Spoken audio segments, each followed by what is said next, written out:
ଜଣେ ବ୍ୟକ୍ତି ଚିନ୍ତାରେ ମୁଣ୍ଡରେ ହାତ ଦେଇ ବସିଛନ୍ତି। ମୁଁ ପଚାରିଲି, ଭାଇ କ'ଣ ହୋଇଛି କି? କାହିଁକି ଏମିତି ବସିଛ? ସେ କହିଲେ, ଆଜିକାଲି ବହୁତ ଡିପ୍ରେସନରେ ରହୁଛି ତ, କ'ଣ କରିବି ବୁଝିପାରୁନି, କେଉଁଠି ଟିକିଏ ବି ଶାନ୍ତି ମିଳୁନି। ମୁଁ ତାଙ୍କୁ ଏଇ ନାମ କରିବାର ବିଷୟ କହିଲି, ସତନାମର ବିଷୟରେ ଆଲୋଚନା ତାଙ୍କ ପାଖରେ ରଖିଲି। ତାପରେ ସେ ଶୁଣି ଖୁସି ହୋଇଗଲେ। ହଁ ବନ୍ଧୁମାନେ, ଆପଣ କ'ଣ ସବୁବେଳେ ମାନସିକ ଚାପ ବା ଷ୍ଟ୍ରେସ୍ରେ ରହୁଛନ୍ତି? କାମର ବୋଝ, ପରିବାରର ଚିନ୍ତା ଆଉ ଭବିଷ୍ୟତର ଭୟ ଆପଣଙ୍କର ନିଦ ହଜାଇ ଦେଉଛି କି? ଆପଣ ହୁଏତ ଦିନକୁ 5 ମିନିଟ୍ ନାମ ଜପ ବି କରୁଥିବେ, କିନ୍ତୁ କ'ଣ ଆପଣଙ୍କୁ ସେଇ ଶାନ୍ତି ମିଳୁଛି ଯାହା ଶ୍ରୀ ଶ୍ରୀ ଠାକୁର ଅନୁକୂଳ ଚନ୍ଦ୍ର କହିଥିଲେ, ଶିଖାଇଥିଲେ?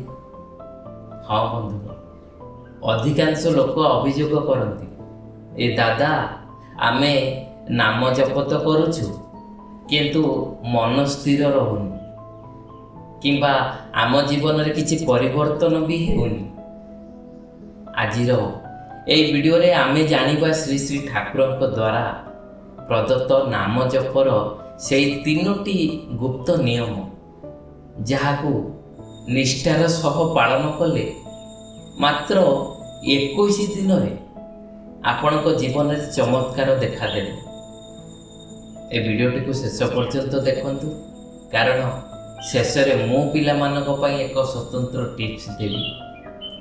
ଜୟଗୁରୁ ଜୟଗୁରୁ ପ୍ରାର୍ଥନା ପରିବାରକୁ ଆପଣମାନଙ୍କୁ ସମସ୍ତଙ୍କୁ ସ୍ୱାଗତ।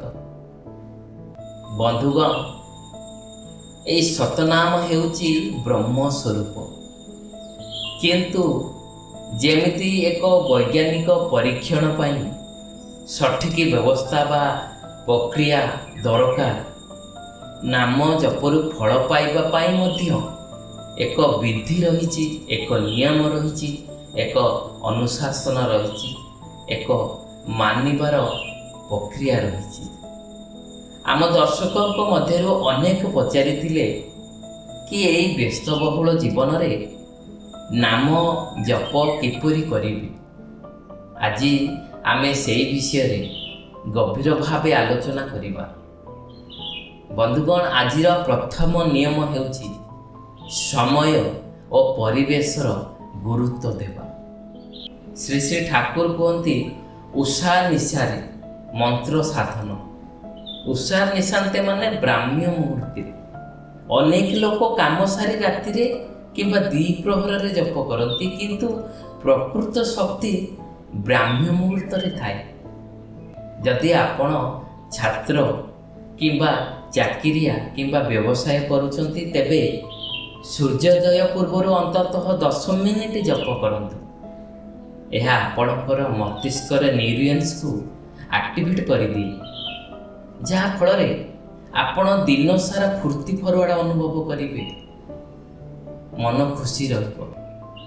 ଅନେକ ଠାକୁରଙ୍କୁ ପ୍ରଶ୍ନ ବି କରିଛନ୍ତି, କୌଣସି ଦିନ କ୍ଳାନ୍ତି ବଶତଃ ସକାଳେ ନିଦରୁ ଉଠିବାକୁ ଡେରି ହୋଇଯାଏ, ସେଦିନ ଆଉ ଭଲ କରି ନାମ ଧ୍ୟାନ କରି ହୁଏ ନା। ତେବେ ଶ୍ରୀ ଶ୍ରୀ ଠାକୁର କହୁଛନ୍ତି, ନାମ ଧ୍ୟାନ ପ୍ରତିଦିନ ଠିକ୍ କରିବାକୁ ହେବ। ସେହି ଦିଗରେ ଅଭାବ ହେଲେ ଜୀବନର ସବୁ କ୍ଷେତ୍ରରେ ହିଁ ଅଭାବ ଓ ଅସାମଞ୍ଜସ୍ୟ ଦେଖାଦେବ। ଆଚରଣ ଯଦି ଆମର ଢିଲା ହୁଏ, ଅଜ୍ଞାତ ସାରରେ ସେଇଟା ଅନେକ ମଧ୍ୟରେ ଖେଳେଇଯିବ। ମଣିଷ ଯଦି ଠିକ୍ ଭାବେ ଚାଲେ, ଠିକ୍ ଭାବେ ମାନେ କରେ, ସେଥିରେ କେବଳ ତାର ହିଁ ଭଲ ହୁଏ ନା, ପରିବାର ପରିବେଶର ଅନେକଙ୍କର ହିଁ ଭଲ ହୁଏ ତା ଦ୍ୱାରା। ଆଉ ତାର ଚଳନରେ ଯଦି ତ୍ରୁଟି ଥାଏ, ଆଳସ୍ୟ ଥାଏ, ସେଥିରେ କେବଳ ତାର ହିଁ କ୍ଷତି ହୁଏ ନା, ତାର ପରିବାର ପରିବେଶର ବି ଅନେକ କ୍ଷତି ହୁଏ ସେଥିରେ। ଏବେ ବନ୍ଧୁଗଣ, ଆସନ୍ତୁ ଜାଣିବା ଦ୍ୱିତୀୟ ନିୟମ। ଏ ଦ୍ୱିତୀୟ ନିୟମଟି ହେଉଛି ଶ୍ୱାସ ଓ ନାମର ସମନ୍ୱୟ ରଖିବା। ନାମ କେବଳ ପାଟିରେ କହିବା ନୁହେଁ ବନ୍ଧୁଗଣ, ଏହାକୁ ନିଶ୍ୱାସର ସହିତ ଯୋଡ଼ିବାକୁ ହେବ। ଶ୍ରୀ ଶ୍ରୀ ଠାକୁରଙ୍କ ନିର୍ଦ୍ଦେଶ ଅନୁଯାୟୀ ନିଶ୍ୱାସ ନେଲା ବେଳେ ଏବଂ ଛାଡ଼ିଲା ବେଳେ ମନ୍ତ୍ରର ସଠିକ୍ ପ୍ରୟୋଗ କିପରି ହେବ ସେ ବିଷୟରେ ଜଣେ ନିଷ୍ଠାବାନ ଯାଜକ ବା ଦୀକ୍ଷାଦାତାଙ୍କ ଠାରୁ ରୀତିକ୍ ଆମେ ଯାହାକୁ କହୁଛୁ, ଏହି ରୀତିକ୍ ଦେବତାଙ୍କ ଠାରୁ ଶିଖିବା ନିହାତି ଜରୁରୀ। ଏହା କରିବା ଦ୍ୱାରା ଶରୀରରେ ଥିବା ସପ୍ତ ଚକ୍ର ଜାଗ୍ରତ ହୁଏ। ଆହୁରି ବି ଶ୍ରୀ ଶ୍ରୀ ଠାକୁର କହୁଛନ୍ତି, ପ୍ରାଣ ଯେଉଁଠାରେ ଯାଏ ସେଇଠାରେ ଅତି ଭଲ। ଅବଶ୍ୟ ନିର୍ଜନ ସ୍ଥାନ ହିଁ ସାଧାରଣତଃ ଆହୁରି ଭଲ। ଏମିତି କରିଲେ ହୁଏ, ନାମରେ ସବୁ ଆବର୍ଜନା ଜଳିଯାଏ। ସର୍ବକ୍ଷଣ ନାମ କରିବାକୁ ହୁଏ, କାମ ଧନ୍ଦା ବାଦ ନ ଦେଇ ସବୁ ସମୟରେ। ଜଣେ ଶ୍ରୀ ଶ୍ରୀ ଠାକୁରଙ୍କୁ ପ୍ରଶ୍ନ କଲେ, ପେଟ ମାଡ଼ି ଶୋଇ ଯଦି ଧ୍ୟାନ କରାଯାଏ ତାର ଫଳ କ'ଣ ହୁଏ? ଶ୍ରୀ ଶ୍ରୀ ଠାକୁର କହୁଛନ୍ତି, ଆରେ ପେଟ ମାଡ଼ି ଶୋଇ ଧ୍ୟାନ କରାଯାଏ ନା, ସେଥିରେ ଫୁସଫୁସ ଉପରେ ଚାପ ପଡ଼େ। ମୂଳ ଜିନିଷ ହେଲା ନିଷ୍ଠା, ଅନୁରାଗ ରଖିବା।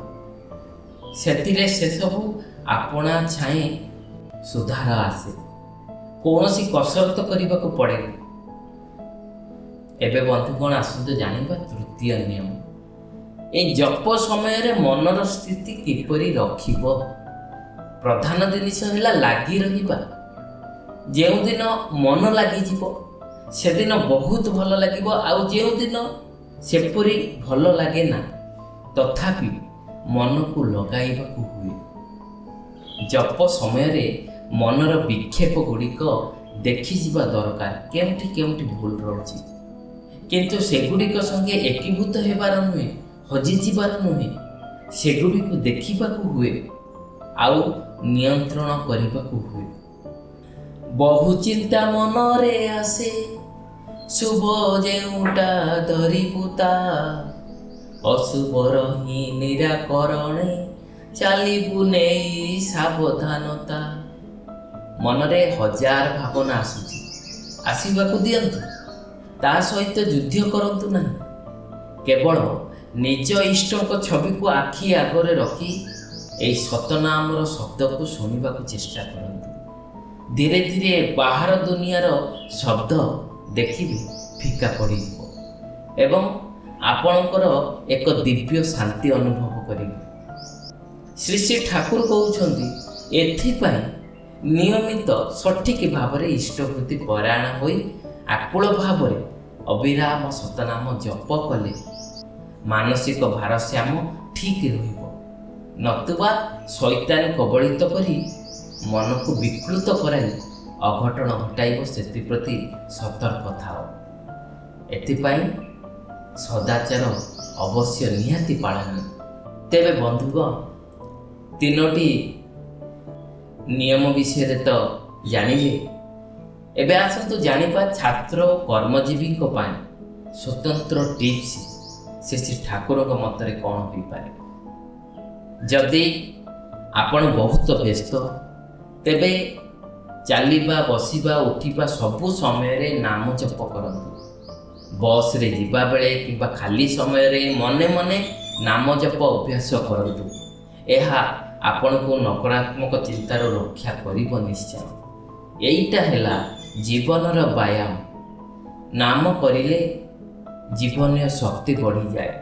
ଶ୍ରୀ ଶ୍ରୀ ଠାକୁର କହୁଛନ୍ତି ତାଙ୍କର ଗୀତିବାଣୀରେ, ଯେଉଁ ଚାହିଦାରେ ପାଇବାକୁ ଯାଏ, ଯେ ଆଚାରେ ଚାଲିବାକୁ ହୁଏ, ତା ହିଁ ବୁଝି ନ ଚାଲି ପାରିବା, ବେକୁବ ବୁଦ୍ଧି ତାକୁ କହେ। ଆଶା କରେ ଏହି ତଥ୍ୟ ଆପଣଙ୍କ ଭକ୍ତି ପଥକୁ ଆହୁରି ସୁଗମ କରିଦେବ। ଆପଣଙ୍କ ମଧ୍ୟରୁ କିଏ କିଏ ବ୍ରାହ୍ମ୍ୟ ମୁହୂର୍ତ୍ତରେ ଜପ କରୁଛନ୍ତି, କମେଣ୍ଟସ୍ ବକ୍ସରେ ଜୟଗୁରୁ ଲେଖି ନିଶ୍ଚୟ ଜଣାନ୍ତୁ।